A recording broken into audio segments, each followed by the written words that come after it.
둔촌주공이 굉장히 핫하잖아요, 옹달님. 지금 이제 사실은 오늘 그 이제 모집 요강 같은 것도 나왔고 이제 한 열흘 정도 뒤면은 이제 청약 시작이라서 되게 시청자분들이 궁금해하실 것 같아서 제가 철저하게 둔촌주공 실청약자 입장에서 둔촌주공을 청약을 해야 되나 말아야 되나 또 위험성은 뭐가 있나 그런 거를 좀 말씀을 드리려고 해요. 그래서 이제 그 저한테 그 둔촌주공 청약 관련해서 이렇게 문의를 주신 분들이 몇 분 음. 계셨거든요. 아 네. 네, 이게 메일이나 이렇게 쪽지를 주신 분들이 계셨는데 이제 그 중에 대표적인 사례를 그 좀 예시로 해서 이런 분들이 사실 대부분이거든요. 지금 되게 많으실 거예요. 어, 뭐 대표님 안녕하세요. 40대 초반 맞벌이 뭐 가장입니다. 그래서 소득은 한 8, 9천만 원 정도 되시는데 자녀가 한 두 분 정도 되세요. 그래서 가점이 61점, 이제 두 명으로는 만점이거든요. 와. 그래서 이제 자산이 9억 정도가 있는데, 주택담보대출을 좀 받아서, 어, 84D형 청약을 좀 생각하고 있는데, 이게 음. 과연 넣는 게 최선일 거냐. 그러니까 예전 같으면 그냥 묻지도 않고 넣겠는데, 집값 떨어지는데 지금 이게 넣는 게 과연 맞는 선택인가요?가 이제 궁금하신 거죠. 이런 분들 되게 많으실 거라고 생각합니다, 지금. 음. 그래서 그거에 대해서 좀 말씀을 드릴게요. 그래서 둔촌주공 오늘 이제 모집 요강 난 걸로 제가 이제 한 장으로 정리를 했는데, 네. 이게 타입입니다. 이게 전용 면적 기준이고요, 이쪽이. 그다음에 여기가 분양 가격. 그다음에 요 29 전용에서 49까지는 특별 공급 청약이 가능한 거예요. 다자녀, 뭐 신혼부부 생애 최초. 네. 그다음에 5구 타입까지는 중도금 대출이 가능한 거고. 그다음에 의무 거주 기간은 완공 후 2년.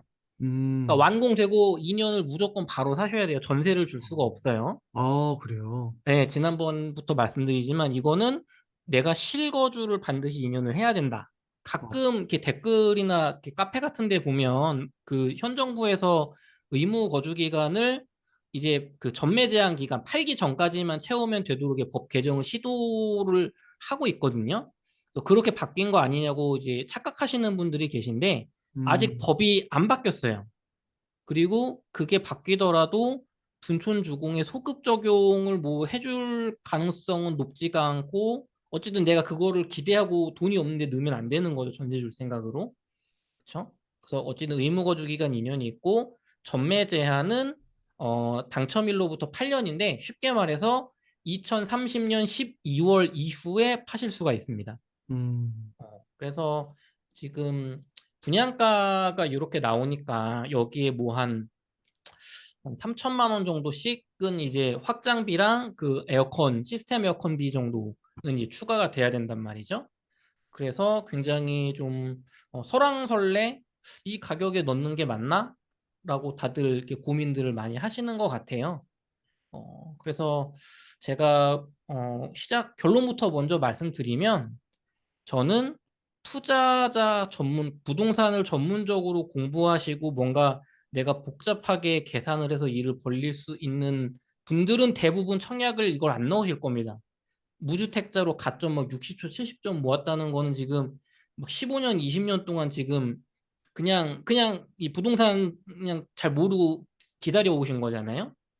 그럼 이런 분들은 저는 둔촌주공 청약하셨으면 좋겠어요. 음. 굉장히 좋다.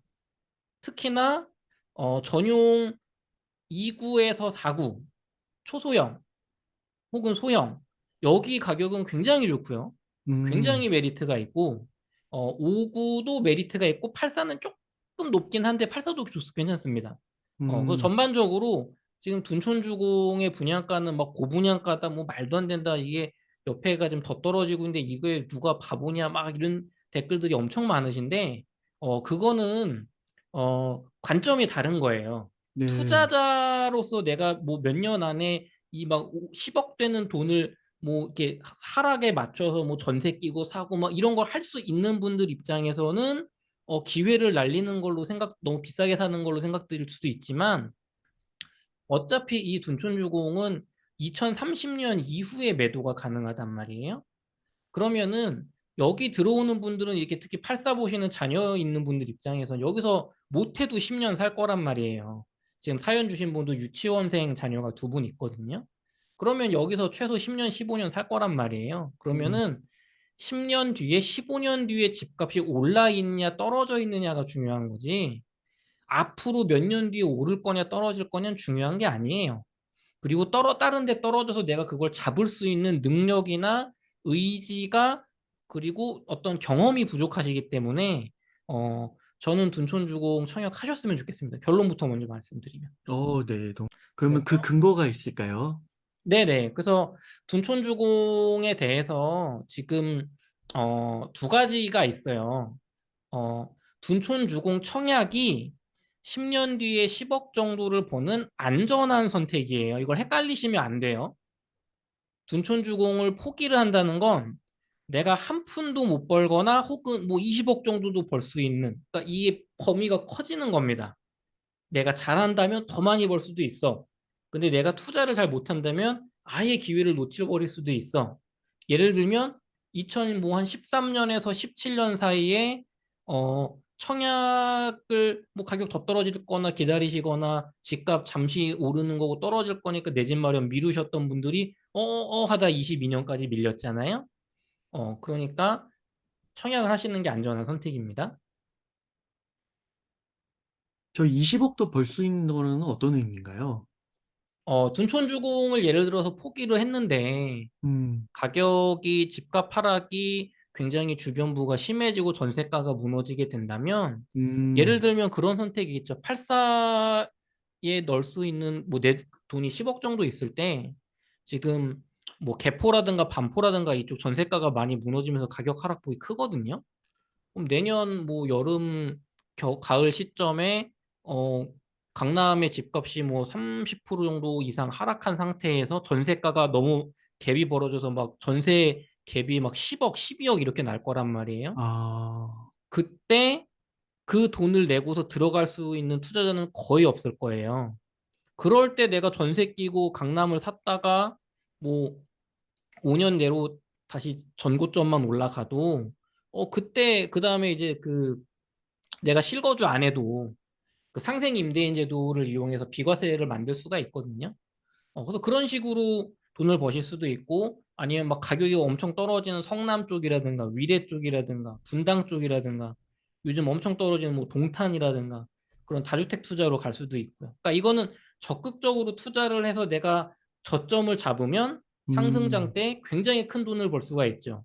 네, 근데 내가 그거를 해낼 수가 없다면 혹은 타이밍을 놓친다면 굉장히 암울한 상황으로 갈 수 있는 거죠. 네, 그래서 지금 둔촌주공을 여기가 둔촌주공이잖아요. 그래서 많이들 비교를 하시는 게 헬리오시티나 뭐 엘리트, 그다음에 강동 고덕 신도시를 비교를 하시는데 둔촌주공 분양가를 헬리오시티랑 비교를 하면 지금 여기가 분양가예요. 둔촌주공에 네. 여기가 현재 호가입니다. 호가. 그다음 여기가 전 고점 실거래가예요. 오른쪽이. 그러면은 지금 대부분의 시청자분들은 어떤 관점으로 보냐면 헬리오시티 84가 지금 호가가 17.5억인데 이거 더 떨어질 거다. 요즘 분위기 봐서는 뭐 내년 돼서는 이거 호가 뭐 한 14억, 뭐 15억까지 떨어질 거고 실거래가가 그렇게 찍힐 건데 둔촌주공 뭐 확장비, 옵션비, 세금 내고 그다음에 이 실거주 해야 되는데 또 대출 중도금이자 내고 그런 거 금융비용 생각하면 이게 싼 게 아니다. 오히려 집값 더 막 헬리오시티 12억, 10억 이렇게 떨어지면은 마이너스 피 날 수도 있다. 그때 조합원분 걸 잡는 게 이득이다. 이런 얘기를 하신단 말이에요. 맞을 수도 있고 틀릴 수도 있어요. 그런데 전고점 기준으로 저는 이 둔촌주공을 청약을 생각하시는 분들은 보셨으면 좋겠어요.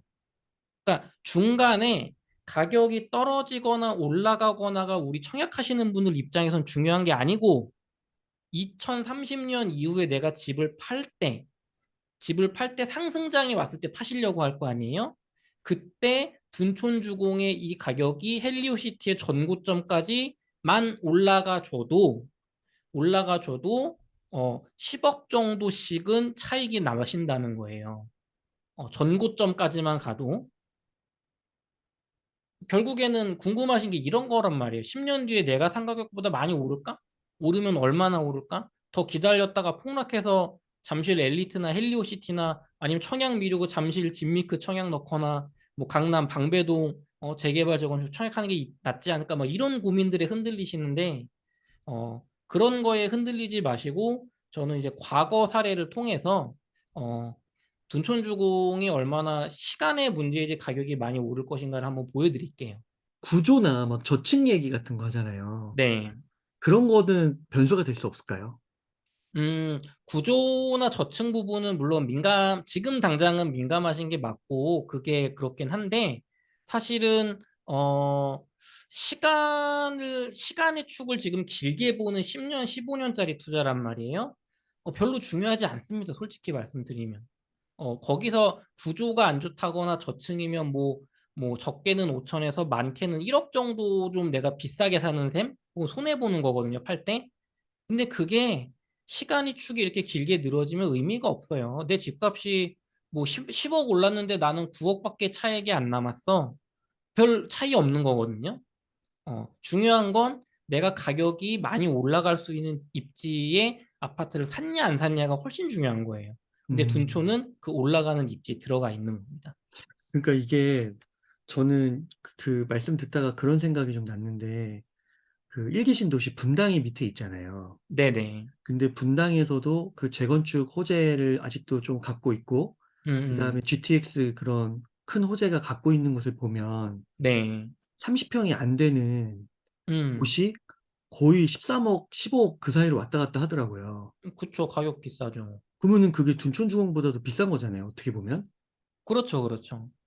근데 입지적으로는 아무리 뭐 거기 GTX가 들어온다 해도 음. 둔촌주공의 점수를 더 줄 수밖에 없는 거 아닐까.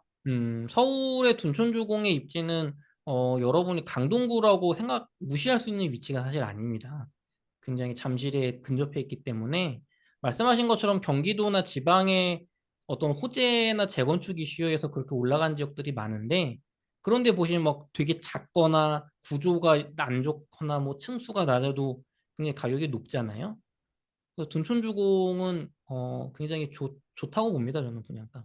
그리고 그 분당 신도시에 있는 그 아파트들은 진짜 20년 후반이나 30년 이렇게 됐잖아요. 네. 그러면 아무리 그 뭐 둔촌주공의 구조적인 문제가 있다 해도 음. 그 아파트 모델보다는 낫지 않을까요? 아이고 복도식이라거나 무슨 어, 막 구조 안 좋고 그런 데보다 낫죠. 아무리 향이 뭐 서향이다거나 북향이거나 뭐 뭐 주방 뷰라고 해도 음, 그 3, 40년의 그 차이가 있잖아요. 그렇죠. 얼마나 아파트 기술이 올라갔겠어요. 네. 그리고 커뮤니티는 정말 비교할 수도 없고요. 그럼 둔촌주공의 한 30년 정도의 가격을 우리가 한번 보자고요. 최근 거를. 둔촌주공은 98 8년도쯤에 가격이 전용 88, 그러니까 30평제죠. 34평이 2억 원이었어요. 그랬다가 2006년 이제 참여정부 때죠. 노무현 대통령 시절에 10한 1억까지 갑니다. 그러니까 98년부터 2006년도까지니까 거의 10년 정도죠. 10년, 한 8년 정도 동안 계속 올랐어요. 야, 중간에 한 번 잠깐 떨어졌죠, 이때. 한 3천만 원? 그랬다가 이때 전고점을 이제 11억을 찍고 2016년까지 11억을 회복을 못하죠. 음, 그러니까 2006년에 11억 찍고 8억까지 2009년 정도에 떨어졌다가 음. 잠깐 반등했다가 아, 반등이 있네요, 그래도. 2009년에 데드캣 바운스가 있었습니다. 서울의 아파트들이. 데드캣 바운스가 와서 11억에서 9억 정도 가서 이제 다시 올라간다 했다가 어, 이제 그니까 2008 금융위기 쇼크가 이때였잖아요.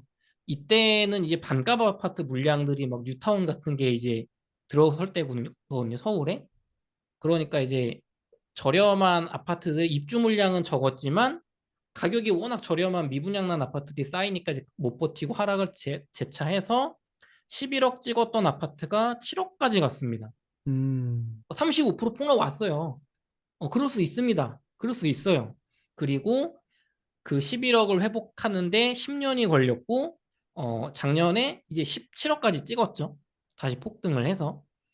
그러면 이제 이런 논리가 나오는 거예요. 봐봐라, 10년 동안 하락장 오면 이렇게 집값 안 오른다. 굳이 지금 살 필요가 없다. 이때 사면 되는 거 아니냐. 그렇지 않나요, 옹달님? 그렇죠. 이때 사면 되는 거 아니에요? 또 둔촌주공은 전매가 안 되지만 뭐 조합원 매물들은 전매가 되잖아요. 그럼 이때 막 30% 할인한 가격에 살 수 있다. 그 논리인 거예요. 그런데 제가 또 하나 보여드리고 싶은 건 그게 맞을 수 있습니다. 그럴 수 있는 경험과 어떤 배짱이 있는 분은 그걸 할 수가 있는데 음, 청약을 노리시는 분들은 그게 잘 안 맞는 분들이란 말이에요. 그런 분들이면 이미 청약을 안 하고 가격이 쌀 때 이때 샀죠. 내 집 마련을. 그렇죠. 처약 통장을 썼겠죠, 예, 이미. 이미 썼겠죠. 아니면 음, 전세 끼고 막 사놨겠지, 이럴 때 몇 채를 샀겠지. 그러니까 전문 투자자의 관점으로 청약하시는 분들을 바라보면 안 된다는 거예요. 청약하시는 분들은 공부를 내가 막 열심히 하고 신경을 쓰고 싶은 분들이 아니고 그냥 안정적으로 꾸준히 올라가면서 행복하게 살 수 있는 집. 근데 15년, 20년 뒤에 많이 올라 있는 집을 원하는 거란 말이죠. 그러면 그렇다고 그러면 이 시기에 투자 기회가 없었을까요, 국날님? 그렇지 있겠죠. 않아요. 네. 매매가는 하나도 안 올랐지만 이건 잠실 리센츠의 전세 시세입니다. 우리 2006년부터 2016년까지 전고점을 매매가가 회복을 못했잖아요, 둔촌주공이. 네. 그 시기에 잠실 리센츠의 전세가는 와, 2008년에 2억 5천 정도 하다가 2016년에 8억까지 올라갑니다. 야, 내가 기회를 노리겠다고 집을 안 사고 있다가 전월세를 전전하면 집값이 떨어진다는 거는 사람들이 다 전세를 택하고 있는 거잖아요. 그렇죠. 그래서 우리가 집값 떨어지는 시기에 전세 가격이 많이 오르거든요. 지금 이제 금리 아, 이슈 때문에 월세가 오르니까. 그러니까 내 거주 비용이 집값 떨어진다고 싸지는 게 아니에요. 무주택일 때. 또 이때 막 전세자금 대출 내서 막 더 해야 되는 거예요. 근데 이때도 우리는 안 샀죠. 그렇죠?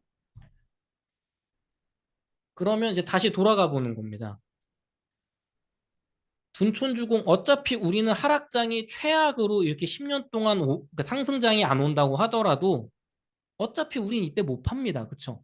2030년까지 못 팔아요. 못 음, 팔잖아요. 전매 걸려 네, 있으니까. 전매 걸려 있으니까 나는 어차피 여기서 장기 거주할 사람만 들어오는 거잖아요. 그러면은 내가 파는 시기는 이 시기가 될 거예요. 이 시기가.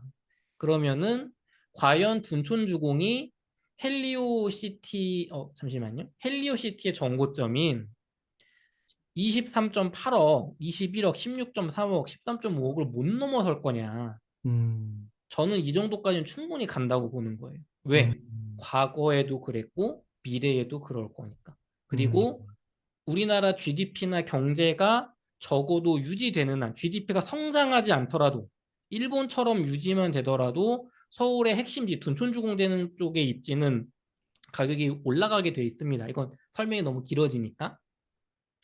그래서 지금의 이 호가 기준으로 보지 마시고 청약을 생각하시는 분들은 어, 나는 집을 나중에 2030년 이후에 매도를 할 거다. 내가 그 안에 좀 부동산 공부를 해가지고 좀 투자 기회를 잡고 싶다고 한다면 어, 이렇게 전세금을 내 집을 전세 주고 그 전세금을 이용해서 갭 투자를 또 할 수가 있어요. 실거주 2년만 하면 되잖아요. 그 이후엔 내가 전세 줘도 상관없단 말이죠. 그렇죠. 강남에 예전에 반값 아파트 내곡동, 세곡동 이런 데 들어가신 분들이 당시엔 사람들이 다들 막 토지 임대부 주택 너 땅이 네 것도 아닌데 그거 들어가면 손해다. 그런데 거기 들어가 본 분들이 전세금을 높게 줘서 자기 자본을 거의 회수한 다음에 그걸로 상승장 초반에 투자해서 돈 되게 많이 버셨거든요. 그러니까 장기적인 내 집 마련에도 둔촌주공은 가격이 이렇게 올라갈 거고 10년 뒤에, 15년 뒤에 내가 투자를 좀 야, 하시더라도 전세금을 이용한 투자가 얼마든지 된다는 거예요. 야, 대박이다, 이거. 얼마든지 된다는 겁니다. 야, 꽃놀이패네.